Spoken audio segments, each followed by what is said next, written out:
इस प्रकार से घिस लेना है। इसमें इस प्रकार से रांग लिखते हुए, रा ऐसे लिखते हुए आपको ये चंदन घिस लेना है। ठीक है,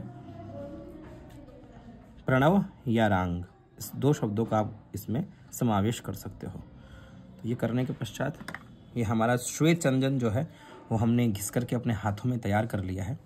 अब कोई भी शलाका हो, जैसे चांदी की हो तो बहुत ही श्रेष्ठ है, ठीक है ना, या तुलसी की भी ले सकते हो। तो ये लेकर के ये ऐसी बनी हुई हो तिलक निकालने के लिए, ठीक है, और उसके माध्यम से फिर मिला करके और इसमें जो षडाक्षर मंत्र है उसको आप सबसे पहले लिख करके अभिमंत्रित करें, रांग,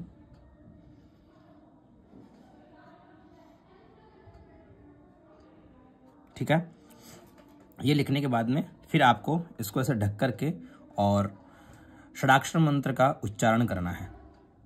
उच्चारण करने के पश्चात में फिर आप इसको हटा करके, क्योंकि ये चंदन जो है ये अभिमंत्रित हो चुका है, फिर उसके पश्चात आप जो है अपने मस्तक पर तिलक धारण करना प्रारंभ करेंगे। सबसे पहले हम इस प्रकार से आसन बना लेते हैं। जब भी हम तिलक करें तो सबसे पहले ऐसे आसन बनाया जाता है, क्योंकि तिलक क्या है उसके विषय में आपको बताने वाला हूं। तो आपने सबसे पहले इस प्रकार से आसन सुशोभित किया, सुंदर सा आसन, ठीक है।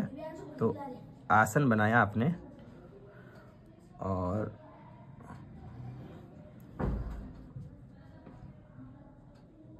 अब हम इस आसन के ऊपर भगवान के चरण कमल जो है उनको स्थापित करेंगे, ठीक है। तो अब अपन आसन बनाने के पश्चात अब देखिए, अब अपन चरण कमलों को यहां पर स्थापित करते हैं, ठीक है, इस प्रकार से सुंदर सा आसन होना चाहिए। इस तिलक को हम रामानंदी तिलक कहते हैं, ये ठीक है, रामानंदी तिलक है ये। और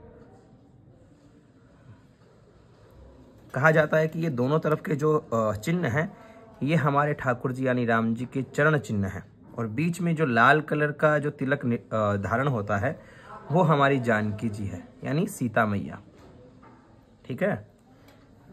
तो इस प्रकार से आपको ये चरण चिन्ह स्थापित करने हैं।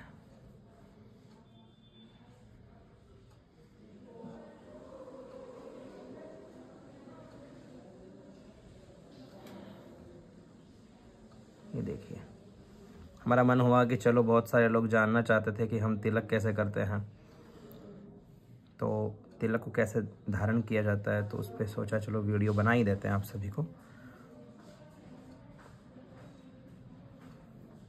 इस प्रकार से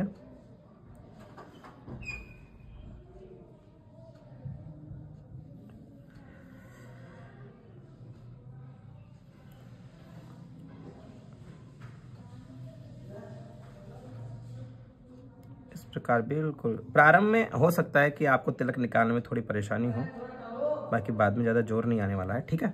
ये एक तरफ का हुआ, ऐसे ही हम दूसरी तरफ तैयार करेंगे। और कहा जाए कि जब तक आप तिलक मस्तक पर धारण करें तो षडाक्षर मंत्र का आप उच्चारण करते रहें, ठीक है ना। प्रभु श्री राम जी का जो मंत्र है, जो गुरु परंपरा से आपको प्राप्त है, उस मंत्र का आप उच्चारण करते रहो, उस मंत्र का जप मन ही मन उस मंत्र का जप आप करते रहो, ठीक है। ऐसे मन ही मन आपका मंत्र का जप चलता रहे।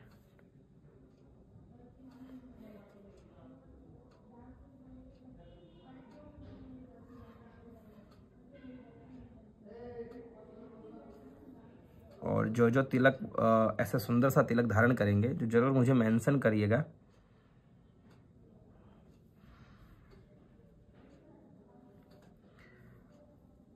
मस्तिष्क पर तिलक धारण करने से कभी भी व्यक्ति की अकाल मृत्यु नहीं होती है, और जिस समय मृत्यु होती है और अगर मस्तक पर तिलक धारण रहे, ठीक है, तो यम के दूत निकट नहीं आवत, ठीक है ना। यम के दूत भी निकट नहीं आते हैं जो भगवान के ऐसे पावन तिलक को देख करके या भगवान के चरण चिन्हों को देख करके यम के दूत निकट नहीं आते हैं। जैसे कालिया के फन के ऊपर भगवान के चरण चिन्ह स्थापित हुए तो गरुड़ जी उनको फिर खा नहीं सके, यानी उनको स्पर्श नहीं कर सके, काल की दाल वहां गल नहीं सकी। उसी प्रकार भगवान के चरण चिन्हों को अगर आप मस्तिष्क पर धारण करते हैं तो कभी भी आपका अमंगल नहीं होगा, ये मैं लिख करके कह सकता हूँ। कभी भी आपका अमंगल नहीं होगा। मन आपका बिल्कुल शांत रहेगा, चित्त आपका बिल्कुल शांत रहेगा। कोई भी कार्य करो आपका मन उस कार्य में लगा रहेगा, ठीक है। मन में एकाग्रता बनी रहेगी, सबसे प्लस पॉइंट यह है, ठीक है ना।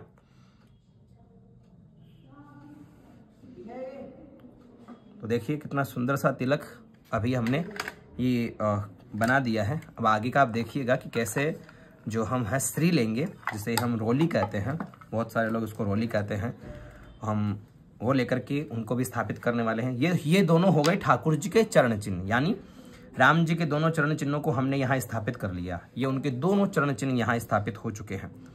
अब हम रोली में थोड़ा सा जल मिला लिए हैं, ठीक है। इधर आप देखिए, रोली में थोड़ा सा जल मिला लिए हैं और अब हम सुंदर सी रोली जो है यानी श्री स्थापित करने वाले हैं। माँ लक्ष्मी जी को, माँ सीता जी को हम जो है यहाँ पर स्थापित करने वाले हैं, ठीक है। चलिए देखिएगा, तो ये देखिए ये बीच में हमने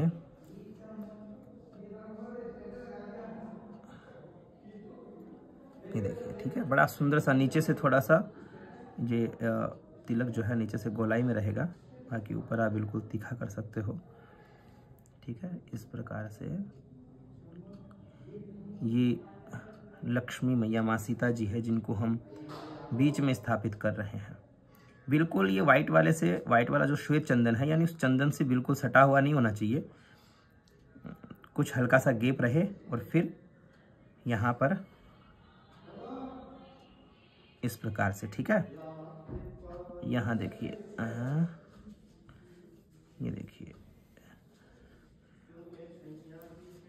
ये देखिए, तो ये आपने यहाँ देखा कि ऐसा सुंदर सा हमको यहाँ स्थापित करना है, ठीक है। ये देखिए, ठीक है। आशा है आप सभी को अच्छा लगा। तो बीच में जो है हमने माँ लक्ष्मी जी को, माँ सीता जी को स्थापित किया, दोनों चरण चिन्ह ठाकुर जी के हमने स्थापित किए।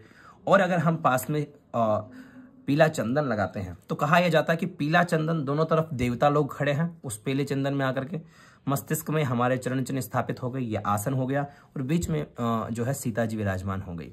तो यानी यहाँ हमारे मस्तिष्क के ऊपर पूरा ब्रह्मांड स्थापित हो गया।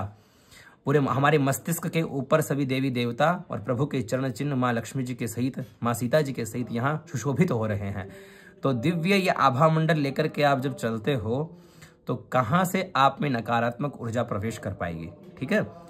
तो बाकी मुझे बताइएगा आपको कैसा लगा ये वीडियो, ये जानकारी आपको कैसे लगी, सभी तक शेयर करो ताकि सभी लोग जानें। और कोशिश करिए कि सभी लोग इस प्रकार से तिलक बना करके मुझे आप लोग मेंशन जरूर करिएगा।